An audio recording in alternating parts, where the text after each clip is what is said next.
Kejahatan perang di Palestina berpeluang diselidiki, Israel tolak keras ketakutan.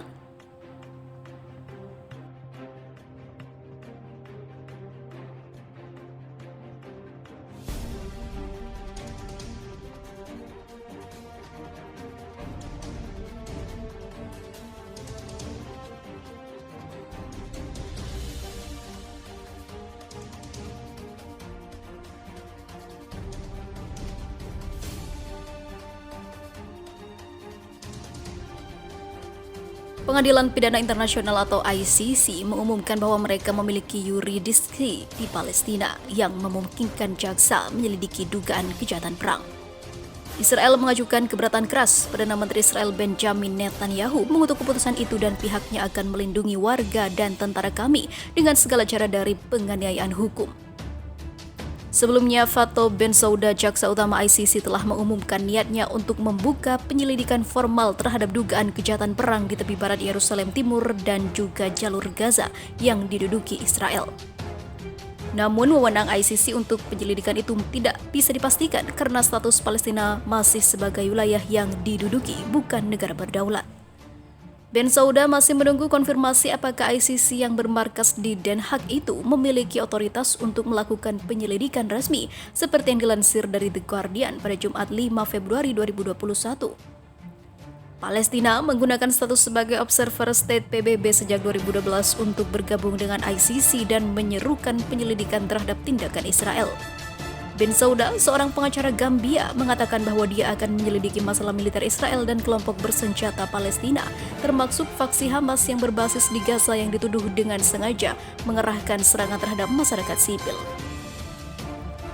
Otoritas Palestina, perwakilan yang diakui secara internasional untuk penduduk Palestina, masih ingin melanjutkan kasus itu. Penuntutan PA terhadap pejabat atau tokoh militer Israel akan dipandang sebagai kemenangan diplomatik yang signifikan. PA diketahui juga merupakan saingan politik Hamas. Pemerintah Israel telah berargumen bahwa karena Palestina bukanlah negara berdaulat, seharusnya tidak diizinkan untuk mengajukan petisi ke pengadilan, ungkapnya. Namun dalam pernyataan yang dirilis pada Jumat 5 Februari 2021, Hakim ICC mengumumkan bahwa pengadilannya sebenarnya memiliki yurisdiksi. Sementara pengadilan memperjelas bahwa penyelidikan tidak mengambil sikap pada sengketa perbatasan Israel hingga Palestina. Hakim mengatakan yurisdiksi teritorial pengadilan meluas ke wilayah yang diduduki oleh Israel sejak 1967, yaitu Gaza dan tepi barat termasuk Yerusalem Timur. Hakim ICC menolak argumen Israel menyatakan bahwa Palestina memiliki hak untuk diperlakukan sebagai pihak negara lain dalam undang-undang tersebut. Hussein Al-Sheikh, Menteri Urusan Sipil Otoritas Palestina, mengatakan di Twitter bahwa keputusan itu adalah kemenangan untuk hak, keadilan, kebebasan, dan nilai moral di dunia. Netanyahu menyerang keputusan itu. Hari ini ICC sekali lagi membuktikan bahwa ia adalah badan politik dan bukan lembaga peradilan, katanya seraya menambahkan bahwa Israel bukan anggota ICC.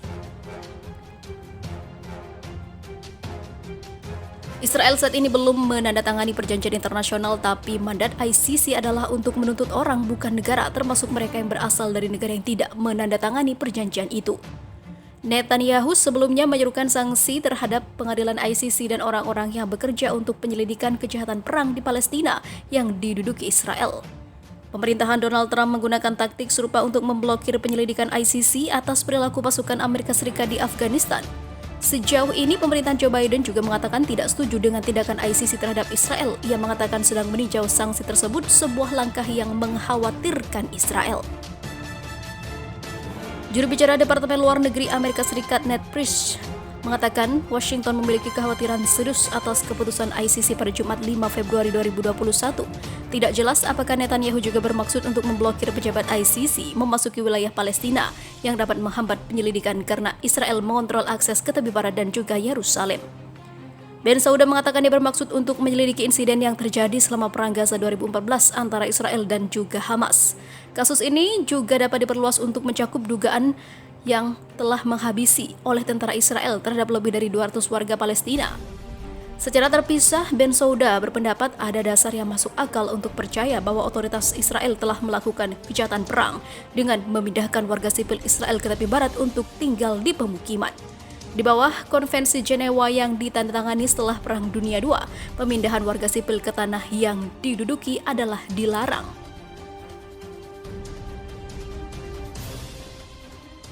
Menhan Israel sambangi markas Depkorps, ancaman terselubung ke Iran.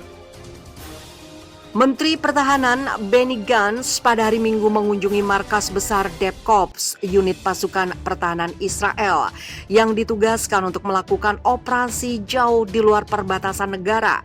Media setempat menggambarkannya sebagai ancaman terselubung yang ditujukan pada Iran. Kantor Gantz mengatakan kunjungan tersebut untuk meninjau rencana operasional. Gantz yang membentuk Depkorps pada tahun 2012 saat menjadi Kepala Staf IDF bertemu dengan komandan unit tersebut, Mayor Jenderal Itay Feruf dan Kepala Staf IDF Afif Kohafi. Dalam kunjungan tersebut, Menhan diperlihatkan perubahan-perubahan yang terjadi yang dilakukan terhadap Korop sejak dia memutuskan untuk menjadikannya sebagai kepala staf, rencana operasional Korps dan kesiapan berbagai unit yang akan melaksanakannya.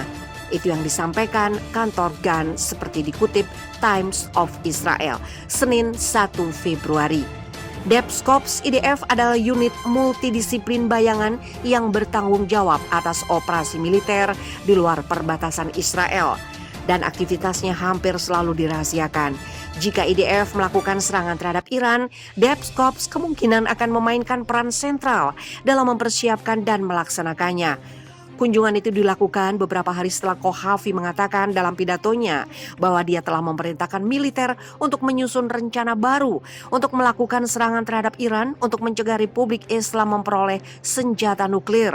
Panglima militer itu juga mengkritik niat Presiden Amerika Serikat Joe Biden untuk kembali kesepakatan nuklir Iran jika Teheran kembali mematuhi perjanjian tersebut, dengan mengatakan langkah seperti itu akan buruk dan bukan hal yang benar untuk dilakukan.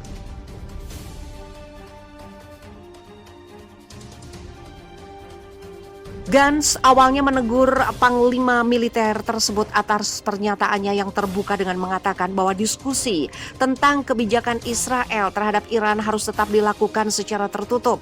Namun Gantz kemudian menarik kembali kritik tersebut dengan mengatakan bahwa Kohafi adalah kepala staf yang sangat baik. Gantz berterima kasih kepada para prajurit dan komando korps serta unit-unit yang beroperasi di bawahnya atas aktivitas mereka dan kesiapan mereka untuk memberikan tanggapan terhadap berbagai skenario operasional baru dan menantang yang dihadapi negara Israel dan IDF.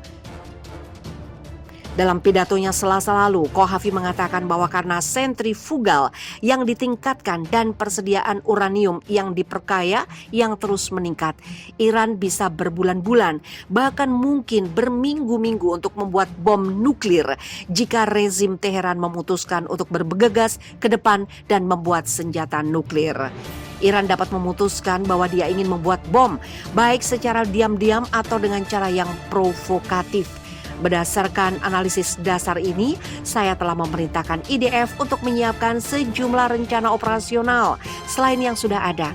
Kami sedang mempelajari rencana ini dan kami mengembangkannya di tahun mendatang, kata Kohafi.